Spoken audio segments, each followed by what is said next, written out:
வணக்கம் மக்களே, welcome to Narmi tax. தினம் ஒரு சிவவாக்கியம்.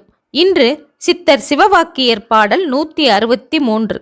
நவ்வு மவ்வையும் கடந்து நாடொணாத சீயின் மேல் வவ்வு எவ்வுள்ளும் சிறந்த வன்மையான போதகம் ஒவ்வு சுத்தியுள் நிறைந்தது உச்சி ஊடுருவியே இவ்வகை அறிந்த பேர்கள் ஈசனானே ஈசனே. நா என்பது மூலாதாரம் சுவாதிஷ்டானம் சார்ந்தது. மா மணிப்பூரகம். சி அநாகதம். வா விசுத்தி. யா ஆக்ஞா. இப்படி 6 ஆதாரங்களையும் நினைவு கொண்டு நமச்சிவாய மந்திரம் ஜெபித்தால் சிறந்த ஞானபோதகம் உண்டாகும்.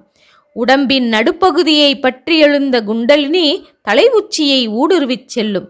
இவ்வாறு உணர்வு, மந்திர ஓசை, அவற்றின் நிற ஒளிகள், குண்டலினி ஆகியவை நடுநாடியுள் செல்வதே யோக சித்தியாகும். இதை செய்து உயர்ந்தவர்கள் கடவுள் ஆவார்கள் என்பதை கடவுள் ஆணையாக